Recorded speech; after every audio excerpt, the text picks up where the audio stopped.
Hello बच्चों, let's read this question. The mass m as shown in figure accelerate in a simple harmonic motion with amplitude a. The extension of the spring constant k1 is. तो question में क्या बोला है, ये एक spring mass system है जिधर दो स्प्रिंग लगा हुआ है, तो ये एक्सेलरेट कर रहा है।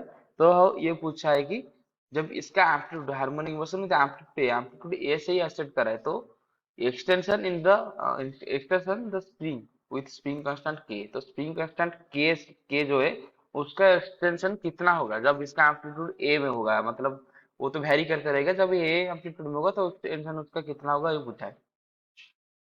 तो उसके लिए जो हम की कंसेप्ट यूज करेंगे,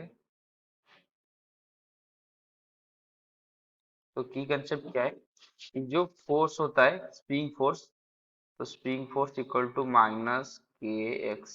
तो इधर के क्या है, के उसका स्टिफनेस कांस्टेंट है, और एक्स क्या है, डिस्प्लेसमेंट फ्रॉम मीन पोजीशन, या बोल सकते हैं उसका इलोंगेशन इन नेचुरल लेंथ। तो नेचुरल लेंथ जितना होगा उसको जितना एक्सटेंड हो जाएगा, तो ये इसका एक्स है। तो इधर ध्यान से देखिए, एक नेगेटिव साइन दिया हुआ है। नेगेटिव साइन ये दर्शाता है कि जिस डायरेक्शन में डिस्प्लेसमेंट हुआ है उसकी ऑपोजिट डायरेक्शन में फोर्स अप्लाई हो रहा है।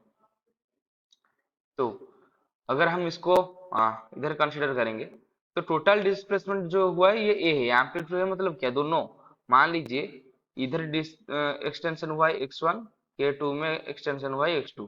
तो हम ये बोल सकते हैं कि x1 plus x2 equal to ए। जो टोटल एम्पलीट्यूड है, टोटल जो डिस्प्लेसमेंट हो रहा है ब्लॉक का, वो दोनों स्प्रिंग का डिस्प्लेसमेंट का ऐड हो रहा होगा। तो x1 plus x2 equal to ए, ये रह गया।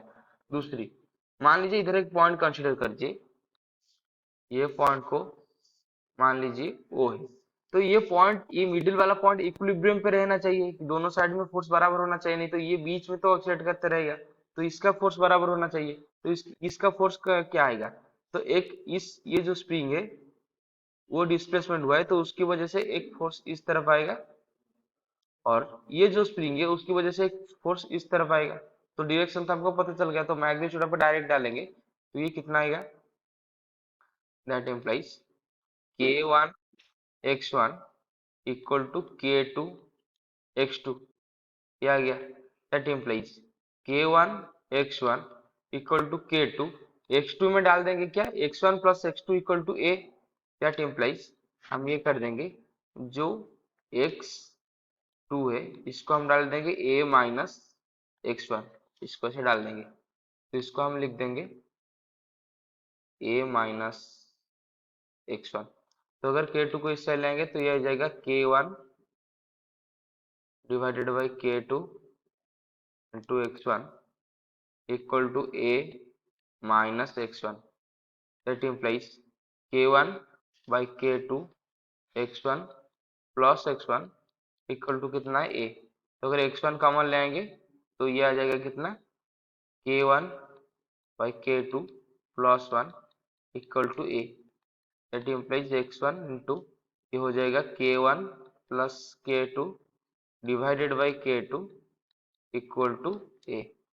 दैट इम्प्लाइज x1 कितना आ जाएगा, a into K divided by k1 plus k2। तो ये x1 जो है ये क्या है, ये डिस्प्लेसमेंट ऑफ स्प्रिंग 1 है, यानी कि जिस स्प्रिंग का स्टिफनेस कांस्टेंट k1 था उसका डिस्प्लेसमेंट है, इलोंगेशन है। तो ही हमको पूछा है, जो कि आंसर क्या होगा, उसका हो जाएगा k2 a divided by k1 plus k2।